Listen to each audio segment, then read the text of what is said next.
todo ato bom e todo ato mau e sua influência sobre os outros é examinado pelo esquadrinhador dos corações, a quem é revelado todo o segredo, e o galardão será dado de acordo com os intuitos que motivaram a ação. Serão revelados motivos e intenções que estiveram ocultos nas câmaras do coração.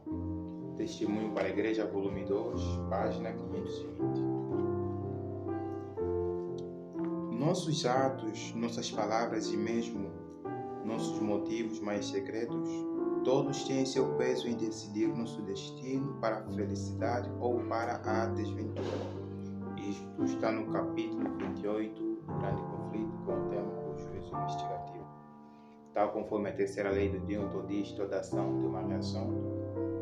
Os nossos atos, os nossos motivos, as nossas palavras é que vão determinar. Nós mesmos é que estaremos a nos sentenciar, quer para a salvação ou para a perdição. Deus simplesmente estará a permitir a nossa decisão. Vamos orar. Queremos mais uma vez, maravilhoso e bondoso Deus, viajar um pouco em Tua Palavra e que Teu Espírito, que o nosso professor, seja a dirigir nossas mentes a toda a verdade. Purifica-nos, dê-nos o senso da Tua presença e abençoe-nos. Em Jesus rogamos. Amém. Conforme estamos falando, até então, esta nona parte, a princípio gostaríamos de saudar a todos, saudações de acordo à hora do dia, e estamos a navegar um pouco na Palavra de Deus com o tema Conhecendo o Deus Verdadeiro, a nona parte. E já nos estudos passados falamos um pouco sobre a norma, o que está a ser examinado e onde está a ser examinado. Isso tudo aprendemos na meditação passada. E a questão que não se cala é: qual é a esperança? Essa é uma pergunta que deve ser feita, porque simplesmente não devemos apontar o que deve ser feito e não apontar como fazer ou o que pode capacitar as pessoas para que façam a mesma obra. Vamos em Eclesiastes, capítulo 12, verso 13 e 14. É um tema bastante conhecido por todos nós. Aqui diz o seguinte: vamos ouvir a conclusão de toda a questão. Quer dizer, concluindo o que já temos aprendido até então. Teme a Deus e guarda seus mandamentos, porque isto é o dever de todo homem, porque Deus há de trazer toda a obra a juízo com cada coisa secreta, quer seja boa, quer seja má. Vamos em Apocalipse 14, verso 6. Não vamos esgotar no seu profundo, mas simplesmente estamos a pegar algumas aplicações um pouco mais imediatas, porque o tema não vai permitir falar desse assunto muito mais profundo, ou seja, retendo o máximo possível de cada verso que estamos aqui a levantar. Apocalipse 14, verso 6 diz que e eu vi um anjo mensageiro, ou seja, um movimento religioso que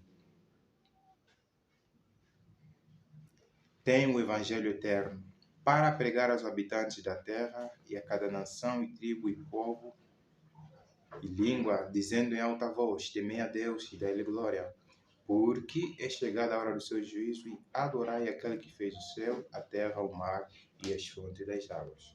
Tal conforme Eclesiastes diz que devemos temer a Deus, porque Ele está a julgar, já aprendemos, né? Estamos na fase do julgamento, estamos na fase do juízo. Devemos temê-lo. E a questão é: como devemos temer a Deus? O que é temer a Deus? Já que o temer a Deus é algo que está intimamente ligado com a fase de juízo, é o que nos habilita a sairmos ilesos nessa fase do juízo. A questão é como temer a Deus. Uma pergunta que não deve se calar. Ainda vamos simplesmente voltar em alguns exemplos, tal como Jó. A Bíblia diz que Jó era um homem íntegro, e temente a Deus e se desviava do mal. Quer dizer que o resultado do temor que Jó tinha para com Deus era se desviar do mal. E ainda Provérbios 16, verso 6 diz que pela misericórdia e verdade a iniquidade é purificada, e pelo temor do Senhor os homens se apartam do mal. O temor do Senhor leva-nos a nos apartarmos do mal. Tal conforme Jó era um homem temente a Deus e se desviava do mal, o temor de Deus coloca em nosso coração esse ódio para com o pecado, esse ódio para com o mal. E esse temor, claro que pela graça de Deus que nós recebemos. Mas ainda não respondemos à questão como, né, é que as pessoas realmente têm o poder para temer a Deus. Como é que nós podemos ter esse poder? Mas ainda assim vamos viajar mais um pouquinho. Deuteronômio capítulo 8, verso 6 diz o seguinte: por isso guardarás os mandamentos do Senhor teu Deus, para que andes nos seus caminhos e para que o temas. Para temer a Deus, devemos guardar os seus mandamentos. Isso está em Êxodo capítulo 20. Ali menciona os mandamentos de Deus. Por isso que os mandamentos de Deus não foram abolidos de forma alguma. Se Deus requer, nessa fase da história da Terra, que homens temam a Ele, e o temer a Deus está intrinsecamente ligado ao guardar os seus mandamentos e andar nos seus caminhos, quer dizer que a lei de Deus ainda permanece intacta. E vamos ainda em Êxodo capítulo 20, verso 20.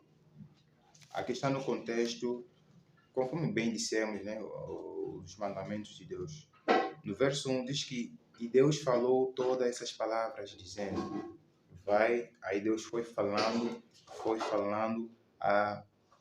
ao povo de Israel, isso é no Monte Sinai, né, a sua lei.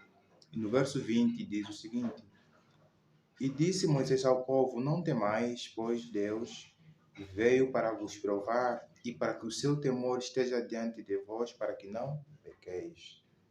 Aqui foi no momento em que o povo, quando ouviu Deus falar, quando viu os trovões, relâmpagos e o monte fumegando, o povo disse, não, Moisés, fale tu, seja nosso intercessor, fale tu, seja nosso mediador.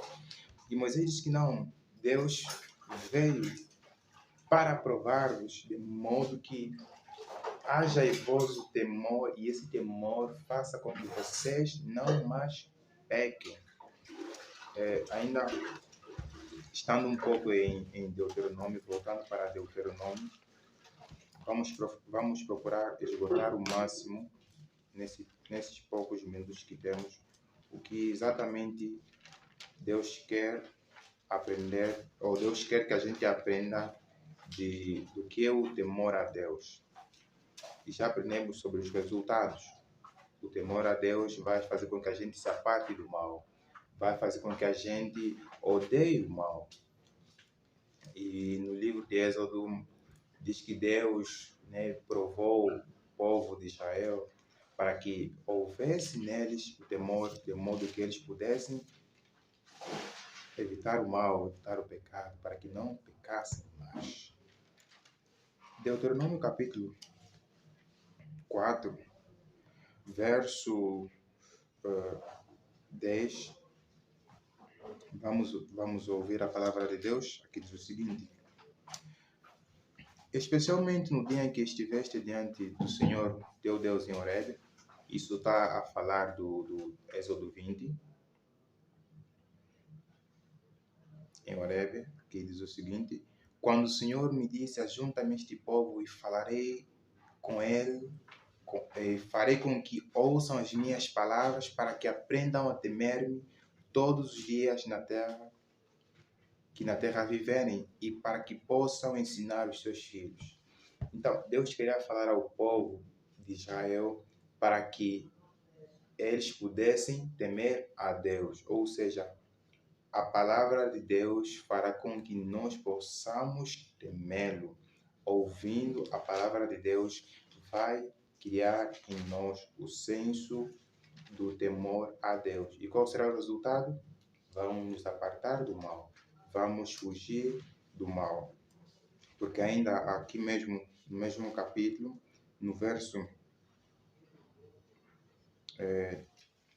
no capítulo 17, lá de Deuteronômio, capítulo 17, versos 8 a 20, diz o seguinte: E acontecerá que quando ele se assentar no trono do seu reino, que ele escreverá para si uma cópia desta lei em um livro, do qual está diante dos sacerdotes, os levitas, e ficará com ele, e ele o lerá todos os dias de sua vida, para que possa aprender a temer o Senhor seu Deus e guardar todas as palavras desta lei e estatutos, e para fazê-los, e para que o seu coração não se exalte acima dos seus irmãos, e para que ele não se desvie dos mandamentos para a direita ou para a esquerda, a fim de que prolongue os seus dias no seu reino, ele e os seus filhos no meio de Israel.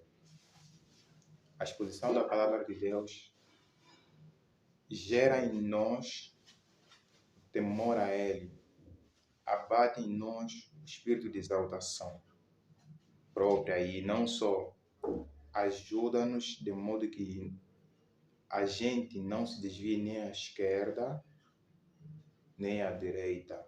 Direita, extremo à direita, esquerda, extremo à esquerda. Ou seja, liberalismo ou mesmo o fanatismo. Somente a palavra de Deus coloca em nós o grande equilíbrio. Ainda assim, a questão não foi respondida, né? Como é que o homem pode conseguir temer a Deus? Aqui falamos dos resultados e não só. A palavra de Deus também traz em nós o temor a Deus. Romanos 1, verso 16 diz que eu não me envergonho do Evangelho, pois é o poder de Deus para a salvação de todo aquele que nele crê. Primeiro do judeu, depois do grego, e continua falando. E na meditação matinal Cuidado de Deus, na página 325, isto é de 1995, diz que Cristo é o poder de Deus, né? Cristo é o poder de Deus para a salvação de todo aquele que nele crê. Então, Cristo Jesus é o poder para a salvação de todo aquele que nele crê. Por isso que, voltando em Apocalipse 14, algo que não levamos em conta quando primeiramente tivemos o contato, o Apocalipse 14, verso 6, diz que esse mesmo mensageiro, esse mesmo anjo, ele levava o evangelho eterno. Algo eterno é algo que podemos empregar os sinais de matemática, né? Isso é infinito menos infinito. Algo eterno é algo que está para menos infinito e para mais infinito. Quer dizer que o evangelho de Deus, o evangelho eterno é algo que esteve antes das eras eternas e também estará depois, ou seja, é algo que não podemos mensurar, é algo imensurável. E o que é o evangelho? O evangelho é uma boa notícia sobre Cristo Jesus, sobre sua morte, sobre sua ressurreição, sobre sua preocupação que ele tem para conosco de nos salvar, né? Do poder do pecado, da penalidade do pecado e da presença do pecado.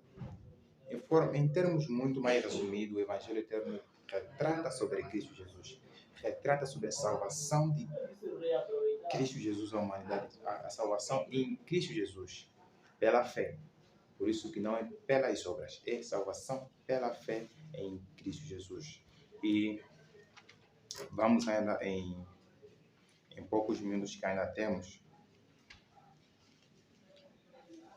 abrir Apocalipse. Voltemos primeiramente em Romanos 8. Romanos 8, aqui, verso 1 diz: Agora, portanto, nenhuma condenação para os que estão em Cristo Jesus, que não andam segundo a carne, mas segundo o Espírito. Quer dizer que nesta fase do juízo, aqueles que estiverem em Cristo Jesus, estiverem guardados, estiverem justificados em Cristo Jesus. E qual será a evidência? que não andam segundo a carne, mas segundo o Espírito. Como? Revelarão o fruto do Espírito Santo. Isso está em Gálatas capítulo 5, verso 22, 23, especialmente o verso 23 diz que esses que têm o fruto do Espírito, contra estes não há lei. Contra esses não há lei, ou seja, não serão condenados. E voltando ainda no mesmo livro, mas no capítulo 5, verso 1, aqui diz o seguinte: portanto, sendo justificados pela fé, temos paz com Deus por nosso Senhor Jesus Cristo. Justificação, justificados, perdoados pela fé. Nós não somos perdoados porque tenhamos feito algo, temos dado uma indulgência, talvez tenhamos nós andado de joelhos. Isso não vale para nada. Mas tendo nós fé no Evangelho eterno, Cristo Jesus, tendo nós fé na palavra divina, no sangue de Cristo Jesus, teremos paz para com Deus. Vamos receber o perdão que Deus traz a este mundo. E tomando a leitura em uma citação, diz o seguinte: quando pecadores penitentes contritos diante de Deus discernem a expiação de Cristo em seu favor e lhe aceitam a expiação como sua única esperança para esta vida e a futura, seus pecados são perdoados. Isto é justificação pela fé. Cada pessoa crente deve harmonizar inteiramente a sua vontade com a vontade de Deus e conservar-se num estado de arrependimento e contrição, exercendo fé nos méritos expiatórios do Redentor e avançando de força em força, de glória em glória. Perdão e justificação são uma só e mesma coisa. Assim, o homem perdoado e revestido com as belas vestes da justiça de Cristo apresenta-se irrepreensível diante de Deus. Materiais de 1888, volume 2, página 576. Quando pela fé aceitamos a Jesus Cristo, aceitamos o que Ele fez na cruz do Calvário por nós, tomando nosso lugar, tomando as nossas dores, que diz: quando aceitamos Ele como nossa única esperança nessa fase do juízo, aceitando o seu perdão, discernindo nós a nossa falta, a nossa pecaminosidade, pedindo a Ele perdão, nós seremos justificados. E essa justificação é pela fé. E diz que também devemos nos conservar num estado de contrição e arrependimento. Quer dizer que a salvação não é uma vez salvo para sempre. Não. Diariamente, que haja em nós o espírito de arrependimento, que haja em nós o espírito de conversão diante de Deus. Diariamente devemos viver arrependidos, devemos viver humildes, devemos viver conservados em arrependimento diante do nosso Deus. Como dizia Jó, capítulo 22, verso 21, familiariza-te, pois, hoje com teu Deus, para que possas ser achado em paz, de modo que não possas ser visitado com quê? Com mal. Visitado com mal, o que brevemente o mundo estará a testemunhar, os juízos de Deus. Familiariza-te, pois, hoje com Deus, para que sejas tu achado em paz com Deus. Como? Através de Cristo Jesus, nosso Senhor, através de sua justiça, através dos seus méritos. E para terminarmos ainda, a palavra de Deus em Apocalipse, capítulo 12, verso 11, aqui nos mostra algo muito interessante, muito fundamental para nós hoje. E eles o venceram pelo sangue do Cordeiro e pela palavra do seu testemunho.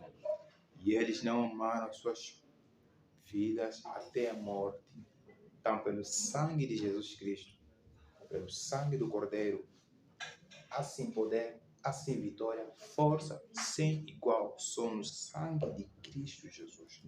E tem aqui uma citação, aqui diz que todos quantos desejarem podem ser vencedores.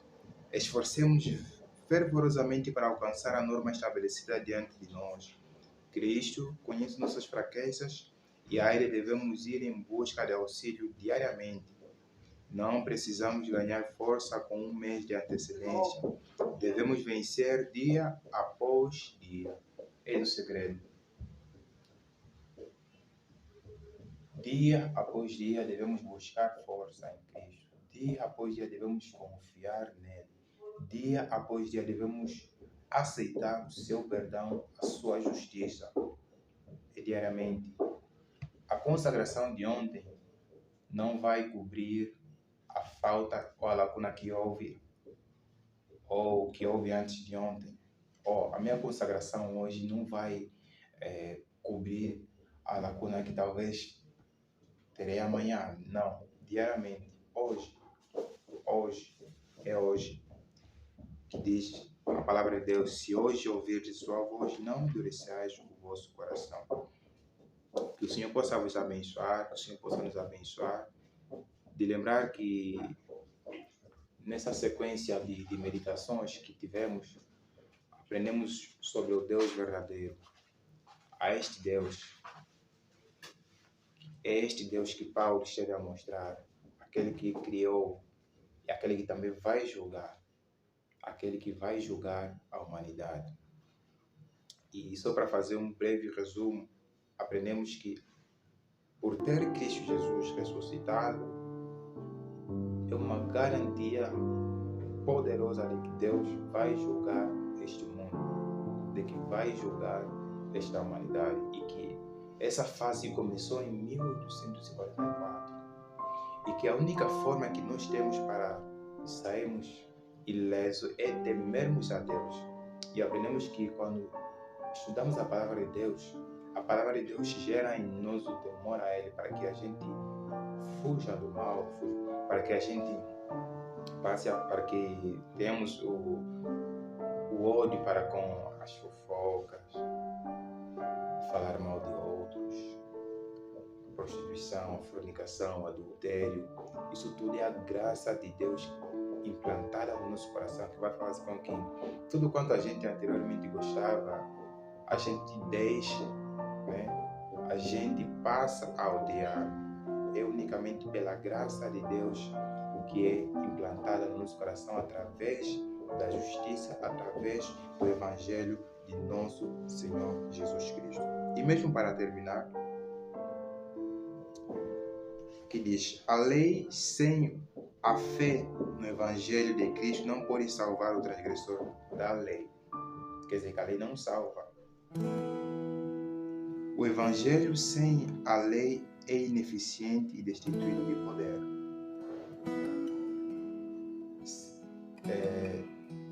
Tendo simplesmente o Evangelho, não tendo uma lei, então há um desequilíbrio também. A lei e o Evangelho formam um todo perfeito. Por isso que os dois, continuando aqui, diz que os dois unidos, o Evangelho de Cristo e a lei de Deus, produzem o amor e a fé não fingidos. Por isso, irmão, se alguém ainda continuar a insistir, ou se ainda tens a ideia de que a lei de Deus foi abolida, por favor, peça a Deus para que o Senhor te ajude a retirar, a jogar por terra essa falsidade, essa mentira. Não existe. Conforme aqui aprendemos, aqui diz, isso está em Materiais de 1888, volume 2, página 441. Por que é necessário o Evangelho? A lei nos mostra o que devemos ser, o padrão, mas ela não provê força e poder. Já o Evangelho de Cristo Jesus nos dá força, poder, nos capacita para atingirmos esse alvo. Se a gente retirar a lei, quer dizer que não é necessário o Evangelho, porque é a lei que me mostra que eu necessito do Evangelho. E se tivermos simplesmente o Evangelho sem a lei, para quê? Como podemos dizer, para que ter um poder se eu não vou usar? Para que ter um carro se eu não vou usar? Mais ou menos nesse exemplo. Quer dizer que a lei e o evangelho devem andar juntos. Exatamente andarão juntos, porque esta é a vontade de Deus.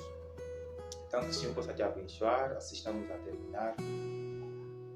Assim como esse rumo de meditações, conhecendo Deus verdadeiro, de lembrar que existe muita coisa que não falamos devido ao tempo, e caso queiras aprofundar em alguns pontos, deixe um comentário ali, visite o canal. Poderemos ministrar estudos que é presencial, ou mesmo ainda assim poderemos talvez gravar mais alguns vídeos, poderemos direcionar esses vídeos para ti que estiveres interessado. Que o Senhor possa te abençoar. E o nosso conselho é, conforme Paulo dizia, devemos nós ter o conhecimento verdadeiro de Deus, porque tendo o conhecimento falso de Deus, poderemos muitas vezes sermos zelosos, mas ainda assim naquilo que é errado. E dizia Cristo Jesus, santifica-os na verdade, porque a tua palavra é verdade.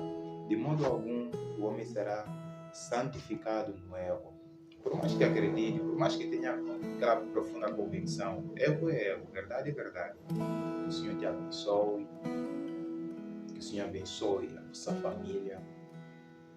E mais uma vez estamos a pedir, visite nosso canal no YouTube, o Cantinho de Verdade Presente, siga nossa página Teixeira e João, deixe o seu comentário, se inscreva no canal, sugira a outras pessoas que visitem esse canal, ajude nesse sentido também, de modo que outros também tenham o privilégio de ouvir e aprender a verdade. De lembrar, se tudo quanto falamos não está na palavra, rejeite. Mas se o Espírito Santo te convenceu, porque é a verdade que ouvimos simplesmente, tal como os bereanos, examine a palavra, estude a palavra e creia que Deus vai cumprir o que Ele prometeu. Creia que Ele é Deus. Ele é o que é. O Senhor abençoe. Vamos orar. Queremos mais uma vez, Senhor, te agradecer por essa sequência de meditações que tivemos.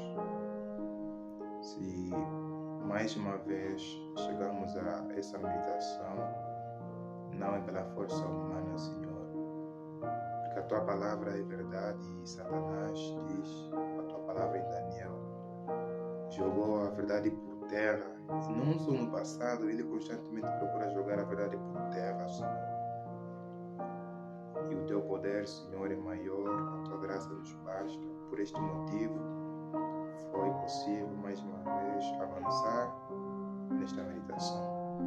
Abençoe todo quanto está a apreciar, desde o primeiro vídeo até este último, e não só, e tantos outros vídeos do mesmo canal. Permita que se haja uma perfeição, Senhor, possa fazer com que eles possam aprender aquilo que é verdadeiro, justo e aceitável diante da Tua presença. Livre-nos do mal, em Jesus rogamos. Amém. Não se esqueça, estamos na fase do juízo. Que o Senhor possa te abençoar, que esse conhecimento possa impactar nossa forma de viver, nossa maneira de agir, nossa maneira de falar, nossa maneira de namorar, para os jovens, para os casados, a maneira conforme tratam